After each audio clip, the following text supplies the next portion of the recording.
Il dit, tu comprends pas ce que je te dis? J'ai dit de fermer ta bouche. Tu comprends pas? Soit tu te tais, soit tu te fais mal. Il a sorti un couteau. Je vous jure que... Aïe Seigneur, je vous jure que ce jour-là, j'étais déjà... J'ai failli m'évanouir en fait. J'ai eu... Vous voyez, quand on a peur, on sue, non? Tu as chaud dans les fesses, tu as chaud partout. Tu te dis, mais qu'est-ce qui se passe ici? Bonjour à tous, bonjour, j'espère que vous allez bien, que vous portez bien dans votre peau, que vos familles vont bien. Alors avant de commencer, je vais vous dire joyeux Noël à tout le monde. J'espère que vous avez passé de belles fêtes. Le nouvel an arrive déjà, donc j'espère que nous allons tous entrer dans la nouvelle année dans la joie, dans la paix, dans la santé. Je devais filmer depuis, mais j'ai pas eu le temps parce que je suis allée passer mes fêtes à Paris avec ma famille et je suis rentrée hier. Donc j'ai décidé de filmer. Je tenais quand même à filmer et à poster une nouvelle vidéo avant la nouvelle année, donc j'ai tenu à le faire quand même. Pour ceux et celles qui sont en vacances, je vous souhaite bon repos. Et pour ceux et celles qui travaillent, je vous souhaite bon courage pour le boulot. Ça va aller. C'est ma première story time. Donc, si je la raconte pas bien, je vous présente mes excuses. Mais je ferai l'effort quand même de bien raconter et de bien transmettre le message que je veux faire passer. Parce que je sais que cette expérience pourra aider plein de personnes à ne pas tomber dans le panneau. Si vous n'êtes pas abonné à ma chaîne, n'oubliez pas de vous abonner, c'est juste là où il y a le cadre rouge, s'abonner, donc vous cliquez dessus. Et n'oubliez pas d'activer la cloche de notification pour recevoir les notifications quand je poste une nouvelle vidéo. J'étais en deuxième année d'université. Quand j'étais en première année d'université, j'étais au pays. J'étais au Bénin. Pour ceux qui ne le savent pas, le Bénin, c'est un pays de l'Afrique de l'Ouest qui se situe entre le Nigeria et le Togo. Et donc j'étais en première année d'université. Il fut un temps où j'étais en vacances, je crois, où j'allais pas en cours. Et j'étais tranquille chez moi. Si vous voulez, moi, quand j'ai eu mon bac, j'ai voulu faire l'université dans une ville où il n'y a pas mes parents en fait. Histoire de rester seule un peu, d'apprendre la vie et tout. Donc j'étais à Cotonou. C'est à 1 heure de temps en voiture de la ville où habitaient mes parents. Donc, on était obligé de me prendre un appartement, donc j'étais là-dedans. Un après-midi, j'étais rentrée des cours, où j'étais pas en cours, j'étais pas allée en cours un après-midi. J'étais couchée tranquille chez moi, quand je reçois un message. Salut Judith, comment tu vas? Je connais pas le numéro, je connais pas la personne. Salut Judith, comment tu vas? On va appeler la personne qui m'a écrit Cédric. Salut Judith, comment tu vas? C'est Cédric. Cédric? Je dis, bah coucou, ça va et toi? Je connais pas de Cédric, je ne vous connais pas. Vous êtes certainement trompé de numéro. Il dit, bah non, je me suis pas trompée de numéro, c'est Judith. Je dis, oui, c'est Judith. Il dit, ah, ok, d'accord. Tu te rappelles pas de moi? Je dis, bah non, je me rappelle pas de vous. Je connaissais pas de Cédric en fait. Je connaissais pas de Cédric. Donc, je dis, je me rappelle pas de vous. Il dit, bah si, essaye de t'en rappeler, on se connaît. Quand tu avais quitté ton université, un jour tu rentrais et moi je t'ai rencontré en chemin, je t'ai arrêté, je t'ai parlé et tu étais pressé, je t'ai demandé ton numéro et tu me l'as donné. Histoire qu'on se revoie et qu'on discute pour mieux se connaître. Je dis, ah bon? Je me rappelle pas. Et c'est vrai. Hein. Dans le temps, je me rappelais pas du tout la personne. Je me rappelle pas avoir donné mon numéro en route, ce qui n'est pas de mon habitude. Et en plus, un Cédric, je connaissais pas de Cédric. Donc, je lui ai dit ça, il m'a dit, bah non, si je te connais pas, je vais pas connaître ton nom, je vais pas connaître ta fac et tout. Donc, on se connaît, tu as certainement oublié. Quand tu m'avais donné le numéro, je t'avais dit que j'allais te rappeler, mais après, je suis allée en mission. Je viens de rentrer et j'ai dit, oh, j'ai pas eu le temps de t'appeler, de t'écrire, donc si on peut se voir et discuter. Moi, ça tourne dans ma tête, je réfléchis, je dis, de un, je connais pas de Cédric. De deux, il connaît mon nom, il connaît mon université. J'ai oublié ou quoi, parce que moi, je me rappelle des choses, hein. Même les choses qui m'étaient arrivées quand j'étais gamine. Je me rappelle. Bref, toute personne bien, toute personne normale se serait dit, bah, je le connais pas. Je connais même pas le numéro, donc je vais même pas risquer de le rencontrer, quoi. Il m'a dit, bah, on se rencontre. Quand tu vas me voir, tu vas te rappeler. Je dis, ok, il n'y a pas de souci. On se rencontre. Je dis, dans la semaine. Il dit, non, aujourd'hui, tu fais quoi? Je dis, je suis chez moi, je fais rien. Il dit, aujourd'hui, ce serait mieux pour que tu puisses... quand tu me verras, tu vas te rappeler. J'ai dit, ok, d'accord. Et pour ne pas lui indiquer ma maison, je lui ai indiqué une rue qui était derrière ma maison pour qu'il passe me chercher, histoire d'être prudente. Ma mère m'a dit, si tu étais prudente, tu n'allais même pas rentrer dans sa voiture. On s'est donné rendez-vous à 19 h. Et donc, il est venu. À 19 h pile, il est venu. Il m'a écrit, je suis là. Moi, je suis sortie. Je suis sortie le voir dans la rue. J'ai vu sa voiture. Une très belle caisse, d'ailleurs. Je rappelle que dans le temps, j'étais célibataire. Hein, donc, je me disais bien, pourquoi pas? Pourquoi pas aller voir qui c'est? Peut-être que c'est quelqu'un de bien avec qui. Peut-être que c'est mon futur mari. Peut-être que c'est mon futur mari. Donc, pourquoi pas aller voir? Et donc, je suis allée. J'arrive à sa voiture. Il me dit... Le comble dans tout ça, c'est qu'il me connaissait en fait. Il me dit, ok, il descend gentiment. Galant, non, il ouvre la portière, je rentre, il dit, coucou, c'est Cédric, je t'avais dit, tu te rappelles pas? Je dis, franchement, je vois ton visage, mais je me rappelle pas du tout t'avoir rencontré une fois dans ma vie. Je me rappelle même pas t'avoir donné mon numéro. Quand je l'ai vu, il m'a tout de suite mise à l'aise. Il m'a dit, ok, d'accord. Vu que tu ne te rappelles pas de moi, on ira manger. Peut-être avec le temps, tu vas te rappeler. Il m'a dit, choisis le restaurant que tu veux. J'ai choisi un restaurant qui était à la Haie Vive. Dans chaque ville, il y a des quartiers qui sont quand même friqués, non? Qui sont des... Il y a des quartiers qui sont des quartiers fréquentés par des boss et tout ça. J'ai dit, un restaurant là-bas. Il m'a dit, ah, ok, d'accord. Il m'a emmené tranquille là-bas. Excusez-moi, hein, mes boucles d'oreilles. Il m'a amené là-bas tranquille dans le restaurant. On arrive, il descend, il ouvre la portière. J'étais la madame en fait. Aïe Seigneur. Oh Dieu. Il ouvre la portière tranquille, je descends. On nous a fait asseoir. J'ai commandé, pour vous dire que je me rappelle exactement des détails. J'ai commandé des brochettes d'escargot avec du riz.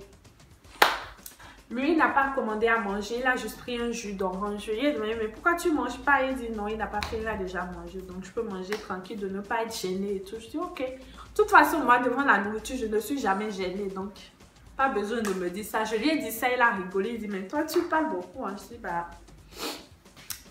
Après, on me sert à manger. Quand j'étais en train de manger, j'ai remarqué que son téléphone était comme ça.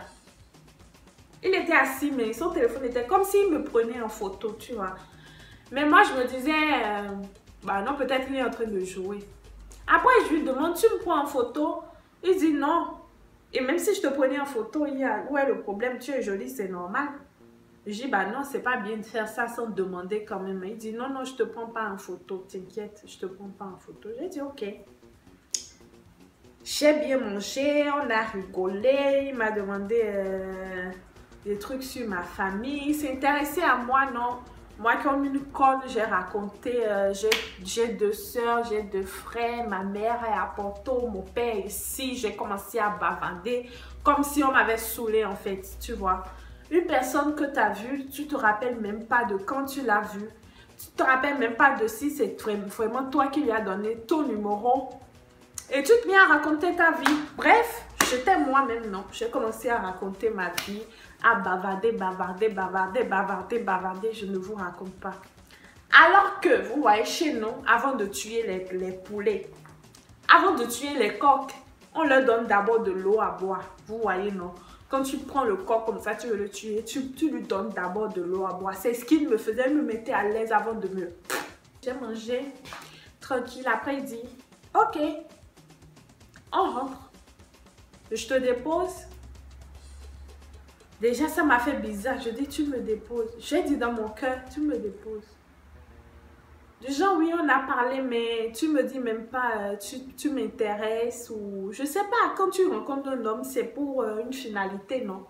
Je parle pas d'aller au lit, hein. Je parle du genre, un homme qui t'appelle, qui veut te voir, qui insiste pour te voir, et supposons que c'est pour la deuxième fois que vous vous voyez, au moins dire, ah, t'es jolie, tu m'intéresses et tout ça. Bah non, il m'a dit, je te dépose. Ok, dépose-moi. Je me suis levée tranquille, j'ai pris mon sac. Il prend un autre chemin. Donc, il a pris un autre chemin. Je lui ai dit, bah non, c'est pas le chemin de ma maison. Tu te rappelles plus quand tu es venu me chercher, je vais t'indiquer le chemin.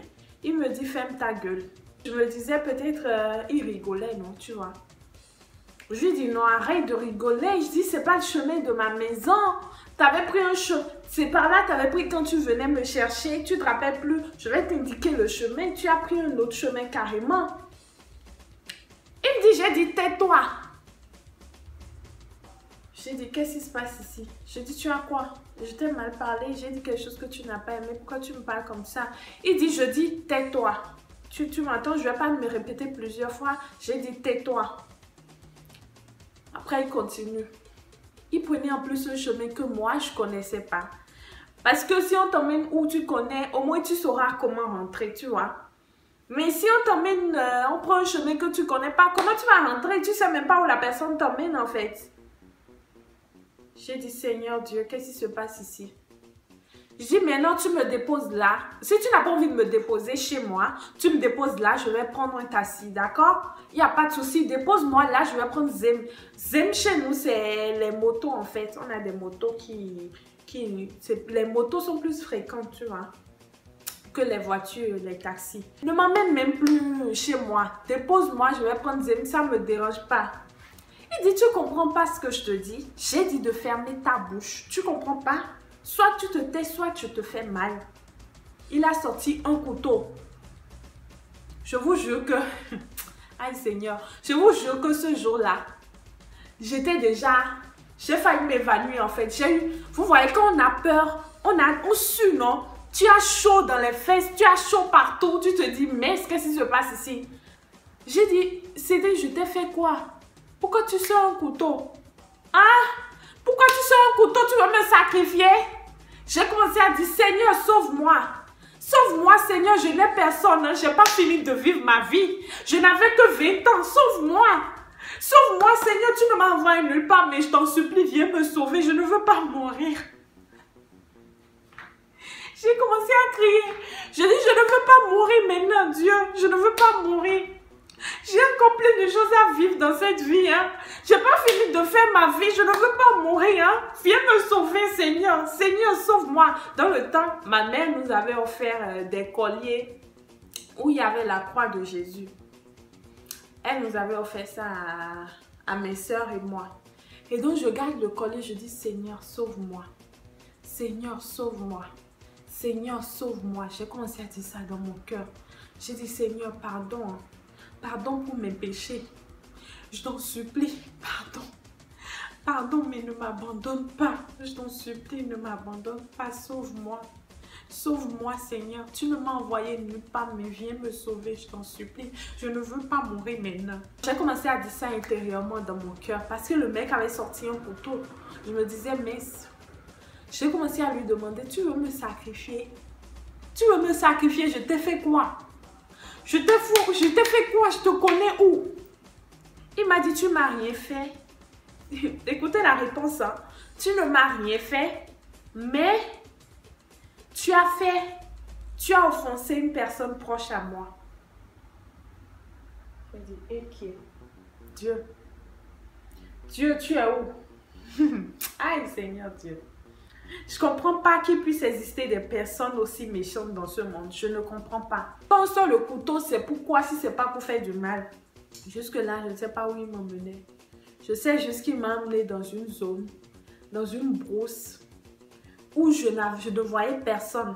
Il y avait une maison abandonnée. Une maison vraiment abandonnée. Quand je dis abandonnée, c'est que quand tu vois les maisons et que tu tournes à gauche, tu vois une maison à côté, à droite, une maison à côté. C'était pas ça. Il ouvre la portière et dit, descends, avec le couteau en main. Moi, en même temps, je suis descendue. Qui veut mourir? Personne ne veut mourir. Hein? Personne ne veut mourir. Je suis descendue. Après, quand je suis descendue, je suis restée debout. Il dit, suis, avance. Je dis, je n'avance pas, je reste ici. Je n'avance pas. Il dit, tu n'avances pas, tu vas avancer. Tu vas avancer. Aïe, je suis en train de rire, mais dans le temps, franchement, c'était traumatisant. Les filles, soyez prudentes, hein. Soyez prudentes. Encore que je parle des filles ici comme des filles au bled. Je parle de tout le monde. Soyez vraiment prudentes parce que c'est pas évident. Quand on voit quelqu'un, c'est pas écrit sur le front de la personne. Mauvais garçon. Ce n'est jamais écrit. Ce n'est jamais écrit. Si c'était écrit, je pense que plein de personnes auraient évité le drame. Si c'était écrit à la face des gens, tueurs en série, plein de personnes auraient quand même échappé au drame. On ne connaît jamais quelqu'un à fond, quoi. Vous voyez, il est rentré. Il est rentré dans la chambre. Je ne sais pas ce qu'il est allé faire là-bas. Moi, dans mon cœur, je priais comme je disais, Seigneur, ne m'abandonne pas. Après, il revient. Quand il est revenu, il est rentré avec une vitesse du genre énervé, quoi. Vous voyez? Mais quand il est revenu, il était tout calme. Je dis, qu'est-ce qui se passe ici? Il revient et dit, Judith, moi qui parlais n'importe comment, j'étais devenue tellement docile. J'ai dit oui. Il dit, écoute-moi, je ne sais pas quel genre de personne tu es. Hein. Je ne sais pas. Mais tu peux vraiment, vraiment dire merci à ton Dieu. Tu peux dire merci à ton Dieu. Parce que dans l'optique où on est venu ici, je ne sais pas ce qui s'est passé. Mais franchement, honnêtement, tu es épargné. Mais je vais quand même te dire que c'est un ami à moi qui m'a demandé de te violer, de t'obliger à faire des choses et de prendre tes photos et après de te tuer. C'est un ami à moi qui me l'a demandé. Et l'ami en question qui me l'a demandé, il me l'a demandé parce que tu lui as mal parlé. Écoutez-moi très bien. Son ami lui a demandé de me faire du mal. Du genre, occupe-toi de cette fille pour moi. Juste parce que je lui ai mal parlé. Je comprends pas. Je comprends pas. Je me dis, qu'est-ce qui se passe dans ce monde? Parce que tu parles mal à quelqu'un, il décide de te faire du... Je sais pas. Parler mal, c'est quoi? Mais moi, je suis pas mal polie, hein. Mais je sais quand même que je suis du genre direct, quoi, tu vois. C'est pour ça que je garde pas longtemps l'amitié. Parce que tu me fais ça, je te dis en même temps, madame, t'es hypocrite. Je sais pas, je te dis directement les choses que je pense. Je ne suis pas du genre hypocrite, je pense quelque chose, mais si mon visage sourit tranquille comme si de rien n'était. Moi, je ne suis pas comme ça. Je suis du genre, quand je ne t'aime pas, quand tu me vois en même temps, tu sais qu'il ne faut pas passer à côté de moi parce que je ne t'apprécie pas. Il m'a dit, mais fais attention dans ta façon de parler aux gens. C'est bien d'être ouverte, c'est bien de ne pas être hypocrite, de dire les choses qu'on pense. Mais fais attention parce que tu ne sais pas la personne sur qui tu tombes. Tu tombes peut-être une personne qui ne pardonne pas. Vous voyez? Tu tombes peut-être une personne qui ne pardonne rien. Et tu lui parles mal, toi tu penses que la personne a oublié. Au fond, non, il n'a rien oublié en fait. Tout est là dans sa tête, il sait qu'il va te le rendre. Donc fais très attention aux personnes que tu fréquentes, à comment tu parles aux gens. Fais attention parce que tu es quand même une fille bien au fond. Mais fais très attention à ta façon de parler aux gens. Je l'ai supplié, je vous jure, je l'ai supplié à fond de me dire qui lui a demandé ça. Il m'a dit, il ne pourra pas me le dire. Il ne peut pas me le dire. Moi-même à sa place, je ne pouvais pas le dire. Il ne peut pas me le dire. C'est ce qu'il m'a dit. Il me dit, tu peux rentrer chez toi. Je dis, je vais rentrer comment? Parce que moi, quand tu vis un traumatisme comme ça, tellement tu as peur. J'avais même peur du genre, peut-être il a réservé un lion ou bien un animal méchant dehors. Comme ça, je sors, il me mange en même temps. Et il dira que je ne l'ai pas tué. Hein. C'est l'animal qui l'a tué ou bien c'est... Je ne sais pas. Je dis, comment je vais rentrer? Je ne connais même pas le chemin. Je vais rentrer comment? Je vais rentrer comment? Parce que si je prends la route, je ne sais pas où je vais en fait. Il me dit, ok, je vais te déposer au bord de la route et je vais t'appeler un taxi et payer, il va te ramener chez toi. Parce que moi, je ne peux plus repartir chez toi. On est rentré dans sa voiture, il m'a ramené au bord de la voie. Il a appelé un taxi. Il a même payé le taxi. C'était 5 000 francs, je crois. Il a payé le taxi. Il lui a dit, dépose-la chez elle. Il a pris le numéro du taximan et le numéro de la plaque de sa voiture. Le numéro d'immatriculation. Il l'a pris et le taximan m'a déposé chez moi. Demandez-vous dans la voiture comment j'étais. J'étais en train de pleurer à chaudes larmes comme ça. Je disais, hey Dieu, ma vie passait comme ça en 2 secondes. Encore que ma famille, personne ne sait que je suis allée manger. Personne ne sait que je suis allée... Ils vont me chercher où? Ils vont me chercher où? Si tu dis à quelqu'un que tu es allé à l'école, ils vont venir te chercher à l'école. Mais ils ne savent pas où tu es allé. Ils vont aller te chercher où? Ils vont commencer par te chercher où? Le soir là même, j'étais rentrée, je crois qu'il était déjà 1 h du matin. J'ai appelé ma soeur au téléphone. Je ne pouvais pas dormir. J'ai appelé ma soeur, je lui ai tout. En plus, elle était en train de dormir, mais quand elle a vu mon appel à 1 h du matin, ça l'a étonnée. Donc, elle a décroché, elle me dit qu'est-ce qui se passe. Je lui ai raconté ça. Je suis sûre qu'il y a des gens qui diront que tu as été conne, comment tu peux rentrer dans la voiture d'une personne que tu ne connais pas, comment tu peux... Mais moi, je vous dis, quand tu n'es pas dans la situation, tu ne peux pas juger. Parce que la peur paralyse en fait. La peur fait qu'on perd ses esprits, on n'arrive plus à réfléchir, on n'arrive plus à penser à quoi faire, on n'arrive plus à penser comme il faut. Après quelques temps, le mec en question, puisqu'il avait mon numéro, il m'avait écrit « Coucou », j'ai dit « Coucou ». Il m'avait demandé « Comment tu vas ?» Je dis « Je vais bien ». Il m'a dit que mis à part ce qui s'est passé la dernière fois, que je suis une fille joviale, que je l'intéresse, qu'il m'apprécie bien. Est-ce que ça me dirait qu'on essaye quelque chose? Je lui ai dit « Désolée, excuse-moi, je te remercie pour tout ce que tu m'as fait, mais je peux pas parce que je serais pas en confiance, j'aurais peur à chaque fois, j'aurais peur tout le temps et ça, ce sera pas une relation. Donc, désolé, franchement. » Il m'a dit, ok, il n'y a pas de souci, je comprends, t'inquiète. Quand tu auras besoin de n'importe quoi, n'hésite pas à m'appeler, tranquille, t'inquiète. J'ai dit, ok, merci. Donc, voilà la fin de ma vidéo. J'espère qu'elle vous aura plu. Moi, j'ai essayé d'expliquer l'histoire comme c'était exactement, même si il y a quand même de cela, il y a 5 ans déjà. Ça fait déjà 5 ans que ça m'était arrivé, donc désolée si j'ai pas pu bien transmettre ou si j'ai pas pu bien expliquer, mais quand même, le message que je veux faire passer, je sais que je l'ai quand même, j'ai pu le passer, c'est sensibiliser les jeunes filles. Si comme moi, vous avez eu des histoires vraiment touchantes ou des choses où vous étiez arrivé à ce point un peu similaire et que ça peut aider d'autres personnes, envoyez-moi vos histoires dans mon mail. Vous aurez mon mail en barre d'infos. J'ai mis mon mail en barre d'infos. N'hésitez pas à m'envoyer vos histoires pour qu'on les partage ensemble. Quand vous allez envoyer, je vais lire et donner mon avis. Et d'autres personnes pourront aussi donner leur avis. Ça aidera plein de personnes à ne pas tomber dans le panneau. Surtout les jeunes filles à faire très attention parce que c'est très très important.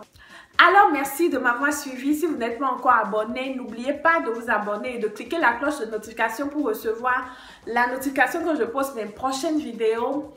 J'espère que cette vidéo vous aura plu. N'hésitez pas à me dire en commentaire si elle vous a plu, si j'ai pu bien expliquer. Je ne suis pas parfaite. Mais merci quand même de m'avoir suivi et je vous souhaite bonne fête de fin d'année. Que Dieu vous donne la santé, le punch, la joie, la paix, le bonheur. Franchement, je vous le souhaite du fond du cœur. Bisous, ciao!